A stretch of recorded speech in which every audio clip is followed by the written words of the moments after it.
Hello everyone, so good day. This is our last and final module. So since our final exam is fast approaching, so we don't have a meeting anymore because last Friday is a holiday, no? Okay, so supposedly we will be discussing module 8 last Friday. So since it's holiday, so I have to discuss this online, or I have to discuss this um, by recording the video. Okay? Okay, so the concept of OOP, or Object Oriented Programming, um, it's what are the things are in the program which is object oriented. So OOP is a way to organize our code, no? Uh, para meron natin yung mga real world problem, no? Instead of messy list ng mga instruction, you can create some mga blueprints, like for example objects, no? So before writing a code, it's essential to understand the distinction of these two pillars. So ano yung pillars ng object oriented? So first, meron tayong tinatawag na class. So ang class is the blueprint, is your blueprint. So dito natin i-define yung ating mga data, mga functions, no? That something will have, no? It doesn't really actually exist in the memory until you use it, no? Hindi po siya mag-appear doon or mag-exist doon sa memory natin until kung hindi natin siya gagamitin, ano? Okay, so ang another one is object. So ito yung object is to instance, or this is the instance, no? The actual thing na na-build natin from our blueprint. Okay, so for example, we have a car. So a car class is, this is a class, no? A car. And we might define for every car, mayroon siyang mga color, speed. So an object would be a specific, like for example, a brand of a car. So for example, a red Ferrari. Okay, so just one example, no? Okay, so this is so we will discuss the basic operator OOP concepts, and we have here our objectives. Okay. Mm. So originally, uh, si B. Jarvis Stroop, no, is the creator of the C++ language with mga C uh, classes, no. The goal is hindi siya ang goal dito is not just replace, oh no, hindi siya i-replace, hindi ito mag-replace sa C, but i-enhance yung adding by ability to organize the code into objects. Okay, so bakit OOP, no? Bakit object oriented yung OOP? So it's a standard na procedural language, like for example C. So you focus on writing on the block of codes that perform calculation. Sa C sa C++ po, you focus on the object that you want to manipulate rather than the logics required to manipulate them, no? So from C to C++, ang C is it's like a recipe, no? For example, you have a list of instruction or function, and the ingredient are the data. For example, sa C++, ito yung parang siyang analogy niya is para siyang kitchen, no? Then you have the appliances. Those are the objects, like for example oven toaster or a fridge, no? So each appliances has its own data. For example, temperature setting has its own function, also yung toast bread. Okay?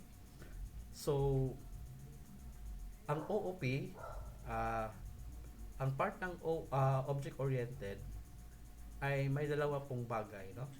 Meron po siyang data members and meron din po siyang data functions. So ano po tong data members? Ang data members, ito yung mga variable or attributes, no, that belong to a class.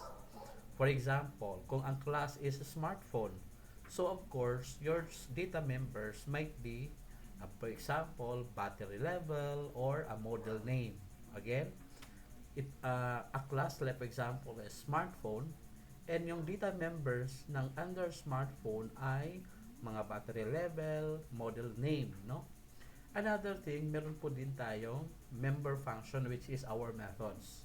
So these are the actions now of the objects that can perform. For example, ang smartphone po natin can call, no? Or can take photo, right?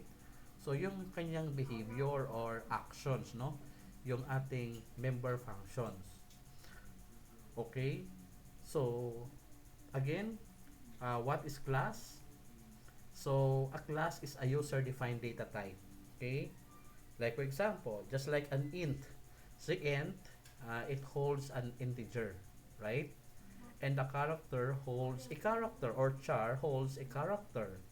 Okay? So a class allows you to create a complex type that hold multiple pieces of information and action. Like for example, a data members, like for example, a variable, and the data function is the method of the class that can perform. Okay. So si class, ito yung blueprint, no? So itong ang blueprint na to, it's the standard way to understand the relationship between the class. So ang class or blueprint, for example, you can design a house. Mag-design ka ng house. So it shows that where the windows go, no? How many rooms that they are, rooms they are, and where the doors are. So you cannot live in a blueprint. You cannot live in a blueprint, right? So if gagawa tayo ng object, like for example, house.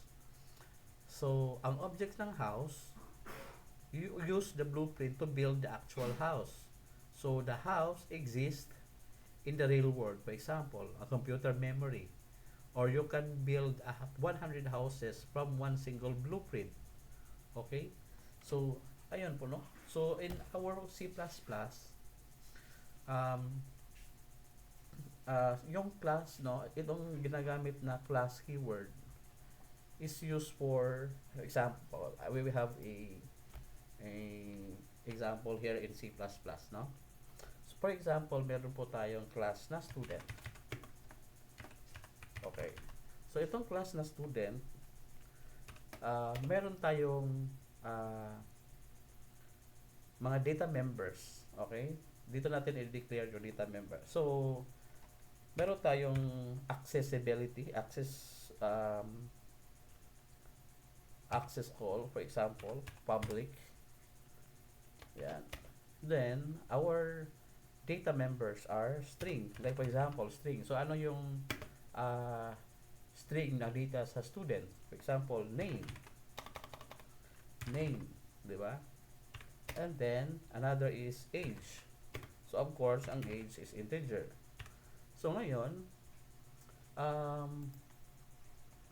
we will now try to access, no, our member function. So we will now create a member function. For example, under the class, meron tayong function na void introduce.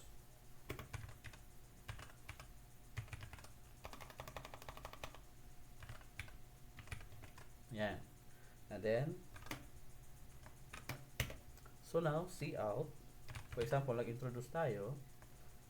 So we will access now our string name. So, for example, hi, I'm, tapos,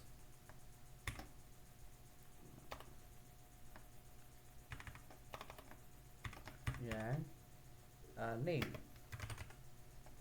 Okay?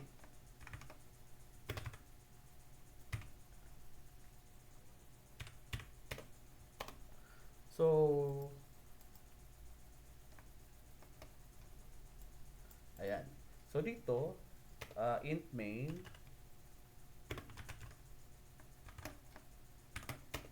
So, let's try to call introduce. Yung object muna.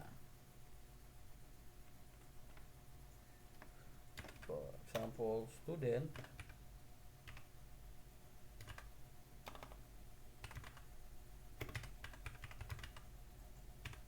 okay, then try to um, student student dot ano yung ano natin function, yan, void o introduce. Okay, so let's try na ito call, tawag natin, save natin. Okay. Mm-hmm.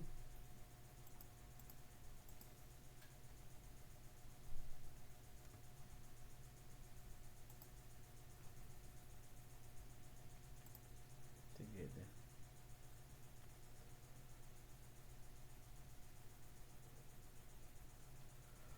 Okay. Okay, ayan. Call.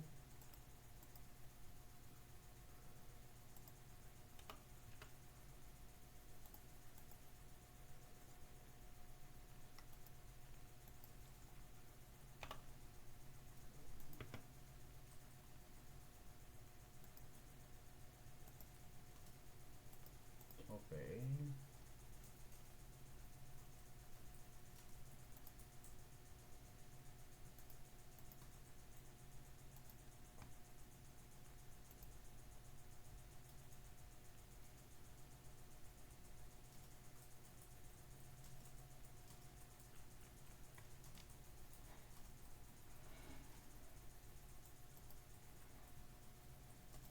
Let's try.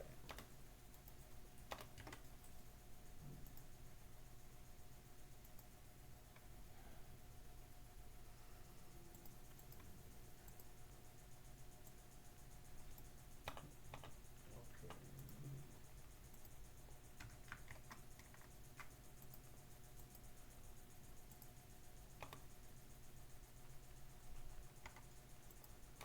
Okay.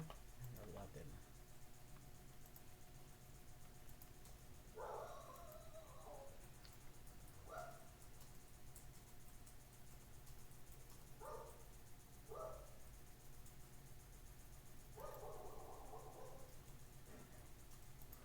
Okay.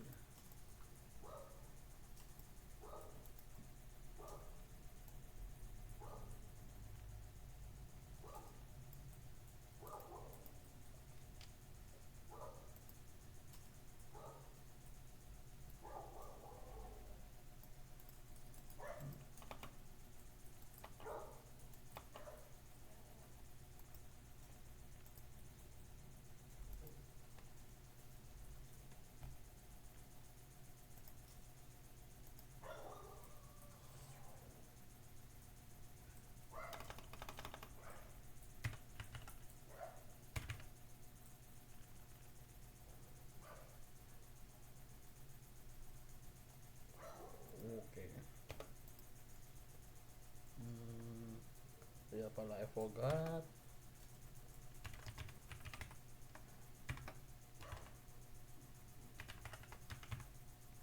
Okay.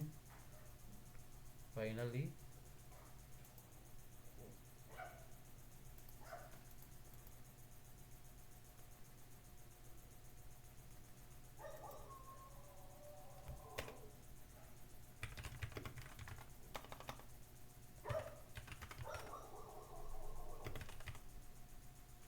Okay. Mm-hmm. Sige. Student.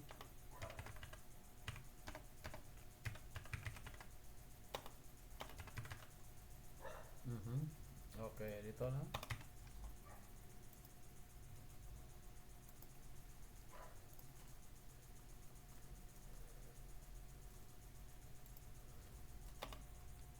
Okay.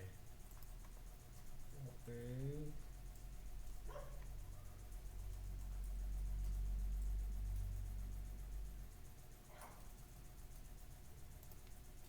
Forgot. Okay na. So now let's run this program. So let's throw hi, I'm okay. So ayan, hi, I'm. So hindi pa siya na-access yung pangalan.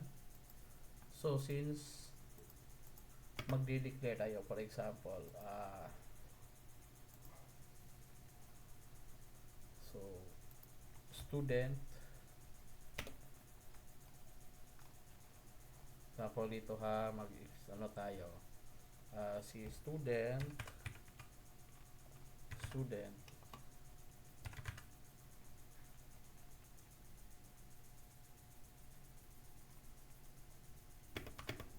equals,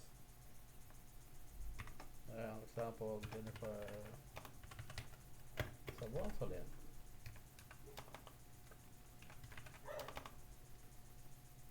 Okay, student that name.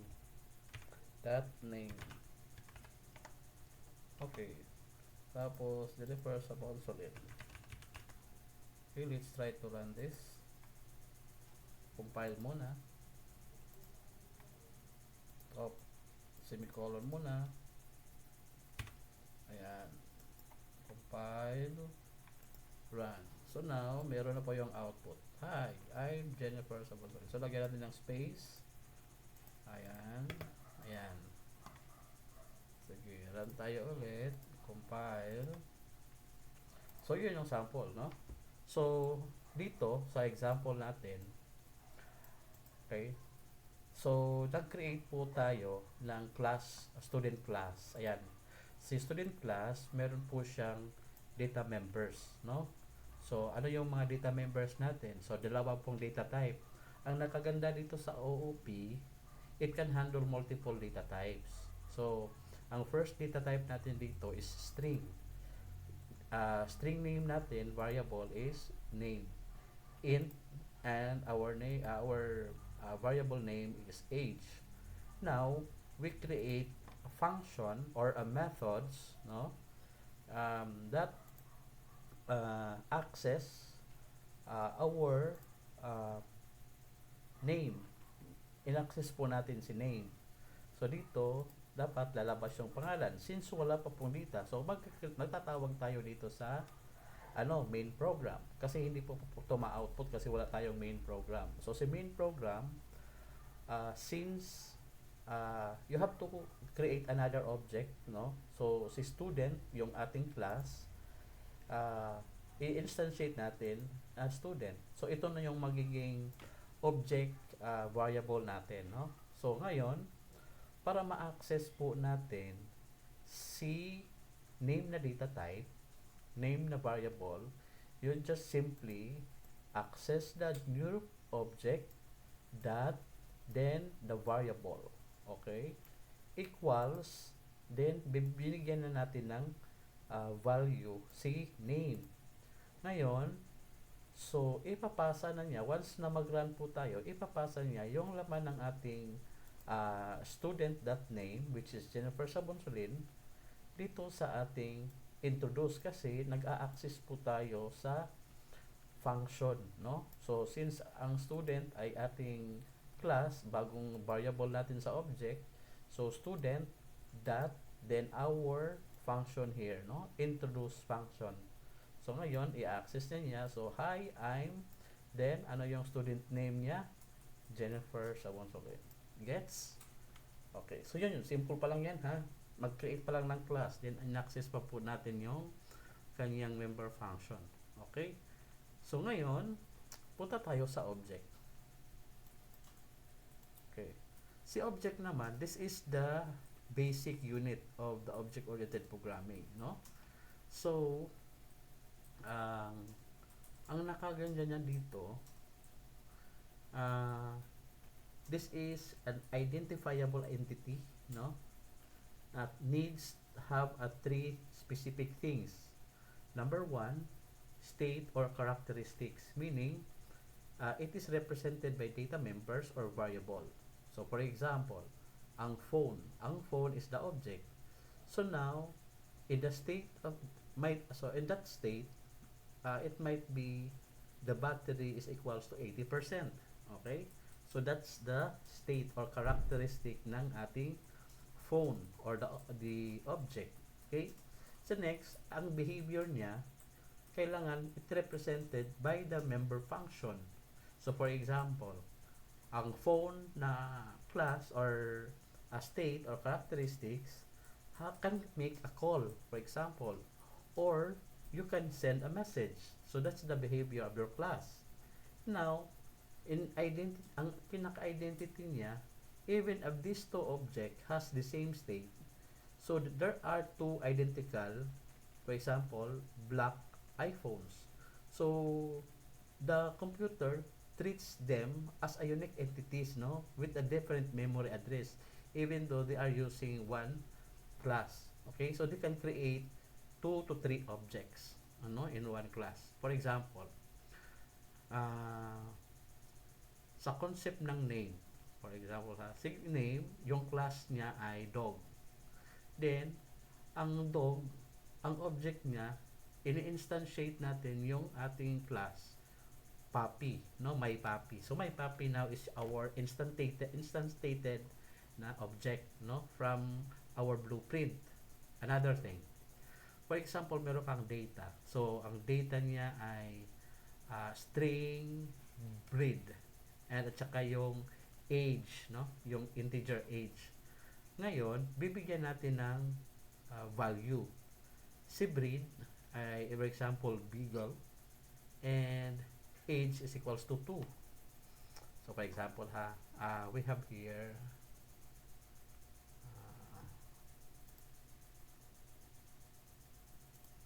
so for example, ang class natin ay dog. Sorry, hindi yan.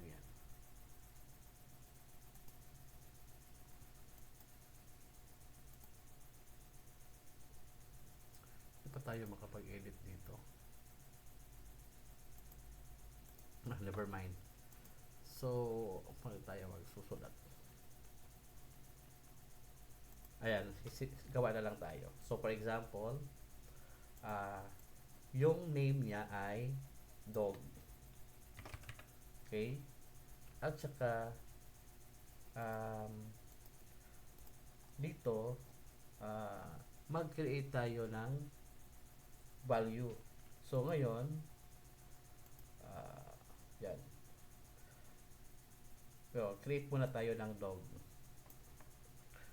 Ang class niya ay dog. And then, ang string niya, ang name ng dog. Okay? Name ng dog. Ngayon, for example, nagawa tayo dito ng member function. Hi, puppy. For example, hi, puppy. Hi, puppy. Yan na. The name of my puppy, for example. The name of my puppy. For example. Ngayon, name pa rin yun, no? For example, wala tayong age. Siyempre, tanggalin natin yung age. Ngayon, para ma-access natin si dog, capital dog,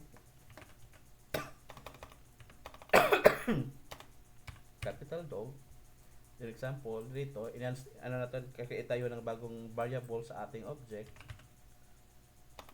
Okay. Ngayon, i-access natin si dog. So, since ang ating new variable ay dog, so, dog, then, name, in-access po natin yung variable, variable dito, variable nga ng ating string. Then, for example, ang object natin, wait lang. Ang object natin is my puppy. My puppy. Yan. Ngayon, si my puppy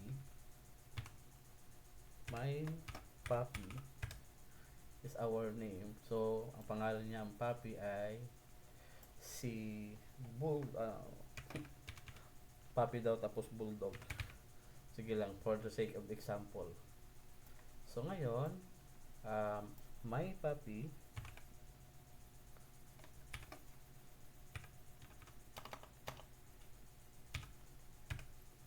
tapos that.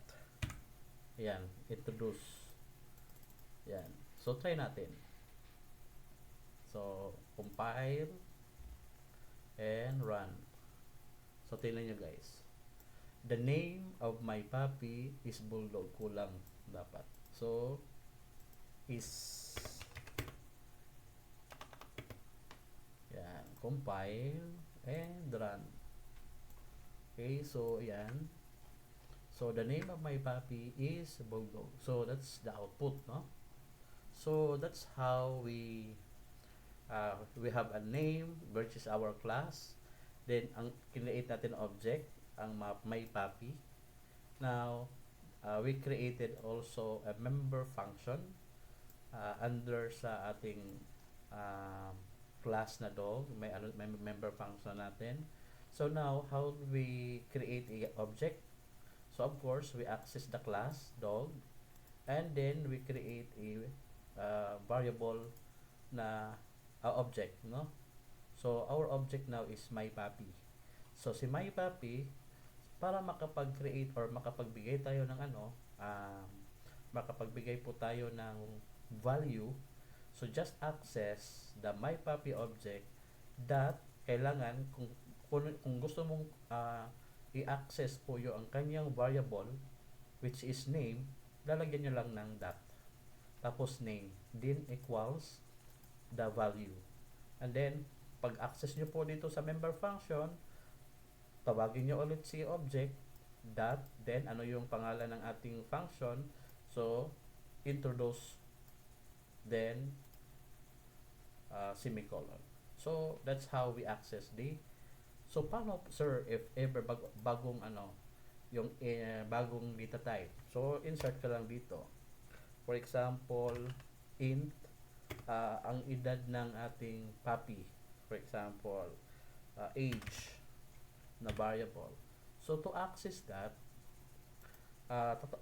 kunin mo ulit ang object my puppy at saka dot ano yung gagamitin natin, age. So give the value, for example ang age is 2 years.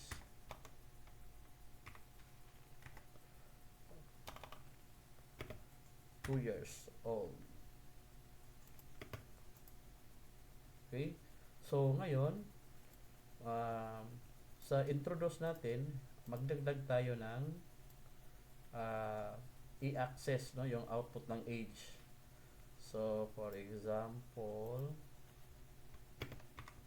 yan, and the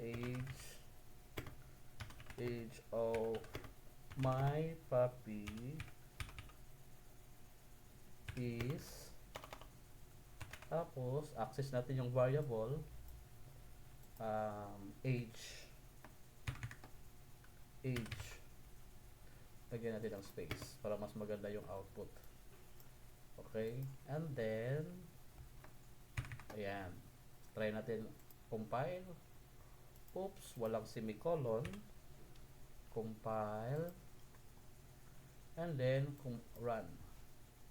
Ayan po yung output natin.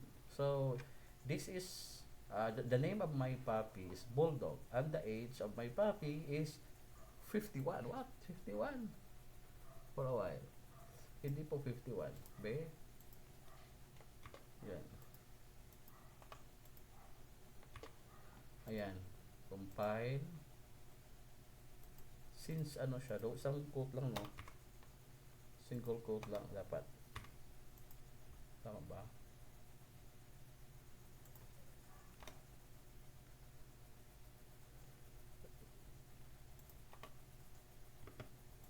Okay. Try natin to dito. Compile. Yun. Ayan. Tama na po. So, ayan. The age of my puppy is 2. Pwede mo na lang lagyan ng years old. Depende kung anong gustong output, no? So, yan po yung paano natin gawin, no? So, meron tayong class, meron tayong object. Naintindihan? Okay. So, sir, pwede tayo gawa ng another example. So, for example, student. Yan. Student. Tapos, For example, meron tayong student 1 and student 2. Okay? So, sige, wait lang. Student. Tapos, string name, tapos age. Okay, as is po yan. Erase natin to. Erase. So, ngayon, create tayo ng bagong object. Okay? So, ano nga po yung class natin? Student. So, student, tapos create tayo ng object. For example, student 1, at saka student 2. Student 2.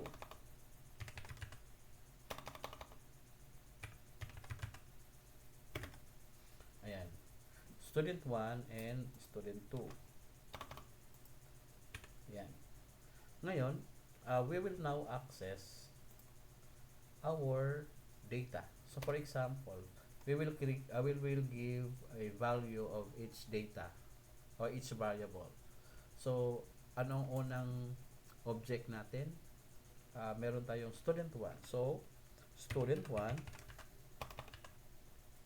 dot yan age variable name equals for example Juan de la Cruz.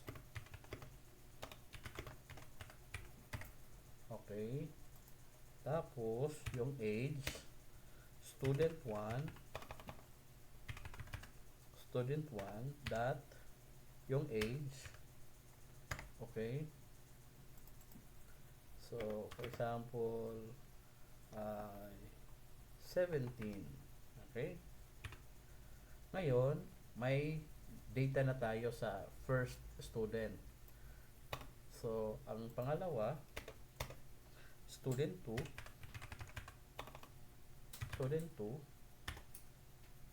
dot name equals, so for example ang student 2 natin ay si Maria Mercedes.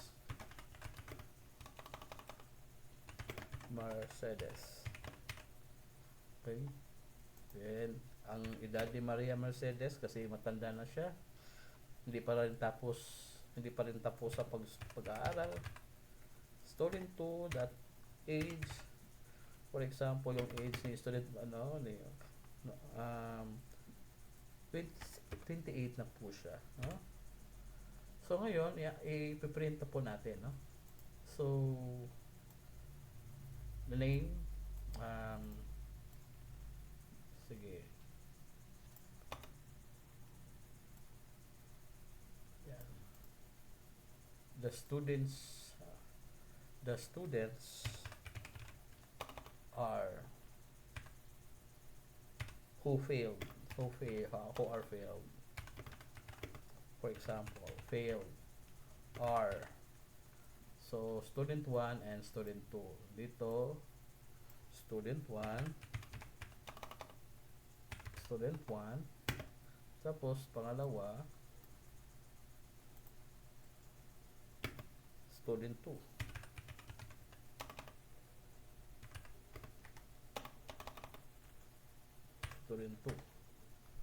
So now let's check, no?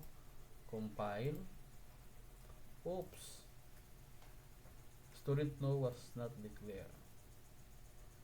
Okay,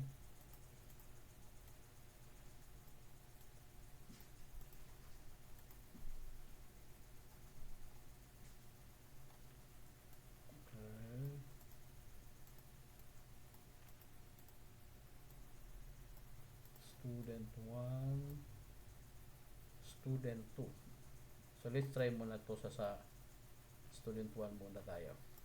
Try natin. Oops.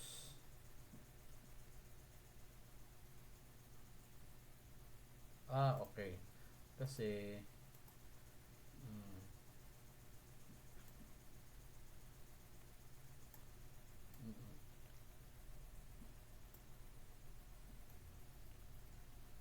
hindi student, dapat name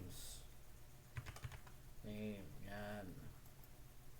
Okay, run.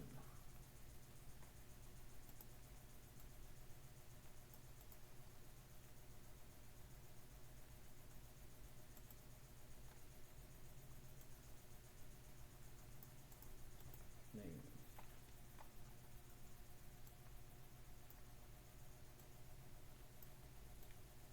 Try natin to.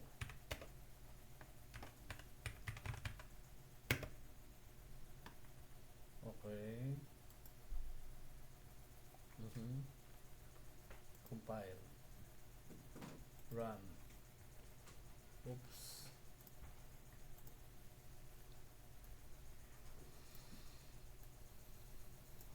OR failed.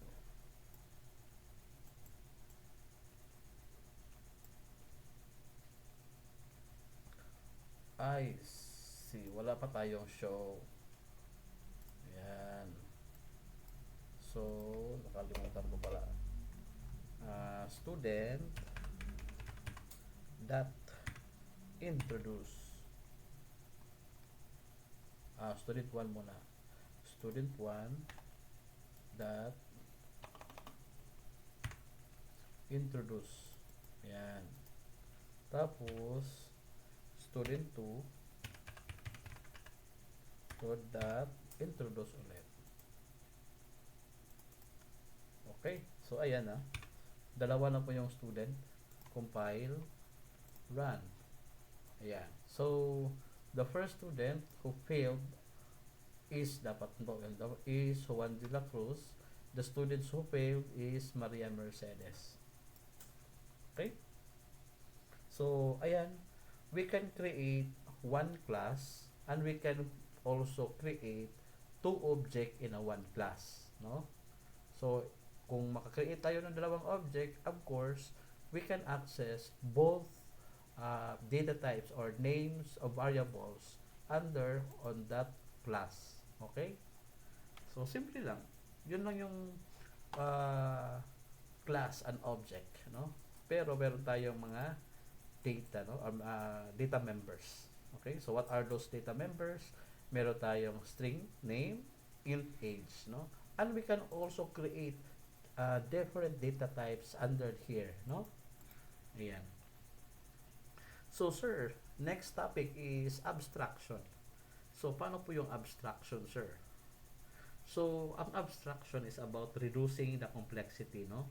By hiding the background details. So, you make the program easier to use and less prone to errors. Essentially, the set of functions or data that user might interact to get a result.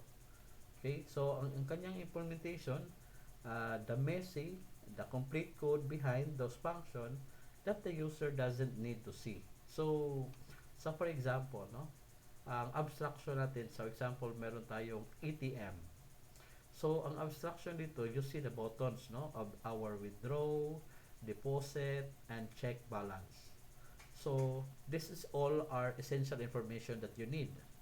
And then, in implementation, you have to hide, you don't see the code connecting to the blank server. For example, bank server.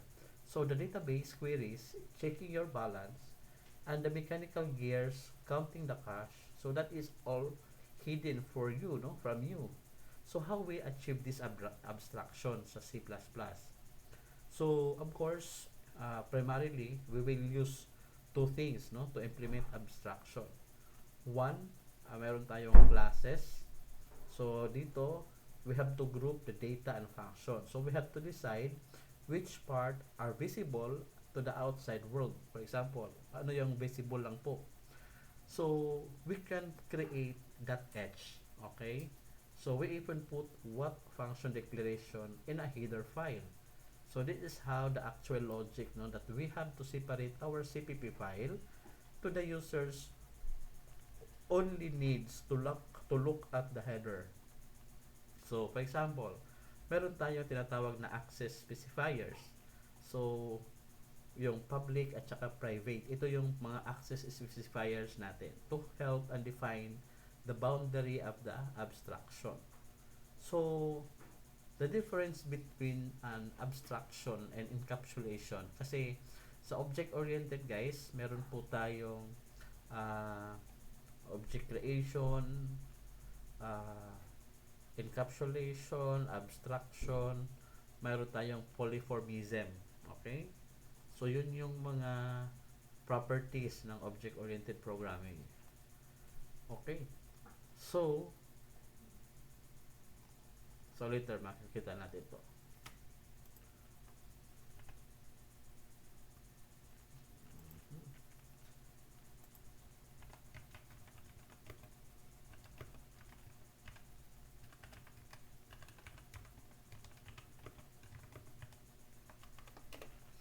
Okay, let's try. Let's try an abstraction.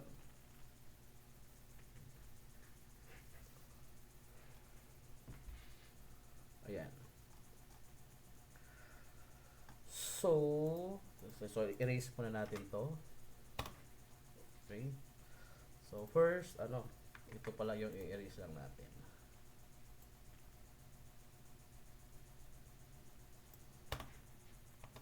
Okay. So, we will create, for example, we will create a coffee machine, for example, na class. Class coffee machine.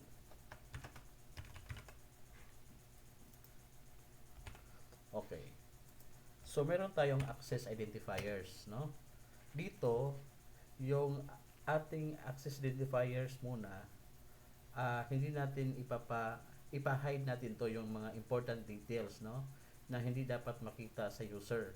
So, we will use access identifier which is private,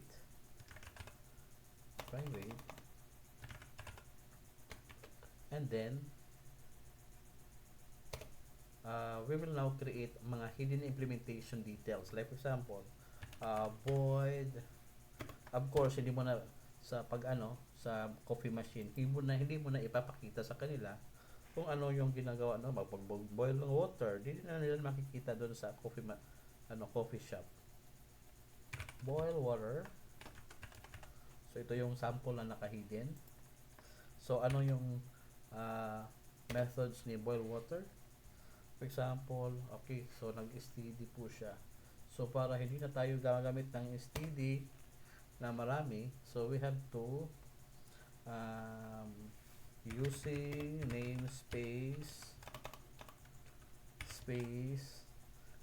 std, hindi to sexually transmitted disease, standard po ito. Okay, so cout boiling water. Ayan. Yan. So that's the first member functions, no? Second member function ay yan. Void. So mag-grind ng beans. Ito din hindi makikita doon sa coffee shop, no? Grind beans. Okay, then cout grinding premium coffee.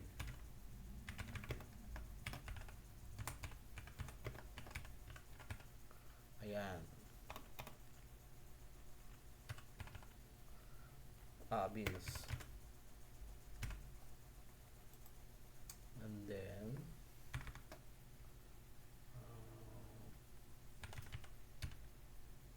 okay. So ngayon, we have already created naka-private. So naka-private na. So ang next po natin, we will also create a public na pwedeng ma-access, no? So of course, and if we will use the function, no? So ito lang yung ipapakita natin, yung function mismo lang, no? Na pwede nating ma-access yung naka-hide na tinatago nating mga implementation na details. Okay. So we will create public access identifiers. So dito ito yung abstracted na interface. So, nag-create na tayo ng abstracted na database, interface. So, ito na yung tinatawag nating abstraction, no? Na ina-abstract natin yung interface that the users interact with. Okay? So, for example, public void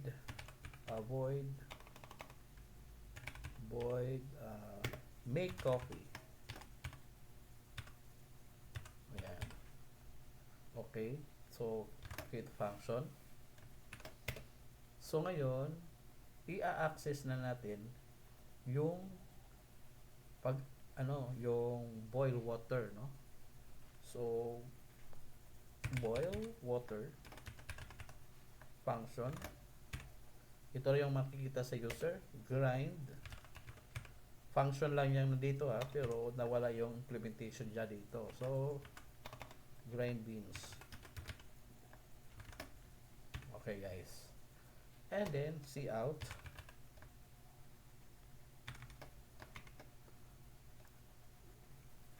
Coffee is ready. Enjoy your brew. Ayan. Enjoy. sorry. Ayan. So, okay. Tapos, close. So, ngayon, mag-access na tayo. So, mag-create na tayo ng main program, no? Int main. Okay. So, to create an object from the coffee machine. So, for example, kopyahin natin ito si coffee machine para hindi tayo mistype para mas maganda. Yan. So, yung object variable natin ay my machine. Ayan, mas shorten. So, ngayon, ito na yung gagamitin natin to get the details, for example. So, we will access now our make a coffee. So, my machine, of course, yung ating bagong variable sa ating object, that don't forget to call, the make coffee. Kasi, ito yung sa make coffee, nandito na yung mag-boil ng water at mag-grind ng beans. So, ngayon, compile natin to. Wait lang. Okay, compile. Oops. Merong error dito. Nawala yung semicolon. Okay, compile ulit. Oops, yes, successful. Run. So, tingnan nyo guys. Okay, so, boiling water, grinding premium coffee beans. Now, coffee is ready. Enjoy your brew. Yan. Tingnan nyo guys. So, as you can see here in our code, ang ating private member function, naka-hide po siya, naka-private. So, para ma-access po natin na ang public, so ito yung abstracted, no, na function. So, kinuha natin, nag-create tayo ng bagong function na in-access na lang natin nasa na function na under sa private access access identifiers niya. Okay? So, ngayon sa main, ginamit natin itong main class, tapos create natin ang object, my machine. So, now, si my machine ang gagamitin natin, then, that make coffee, tinatawag natin ito lang yung ma-access po natin. Okay? Kasi, kung mag-access po tayo sa boil water, dito, for example, access ka ng boil water, yan, dito. Hindi po ka makaka-access dyan kasi naka-private po yan. Ayan, tingnan nyo guys. Hindi siya na-access. Okay? Boil water. So, kung may coffee lang, kasi naka-public yan, naka-private kasi yun eh. So, ayan. Compile, ayan. So, ayan na, okay na siya. Naintindihan?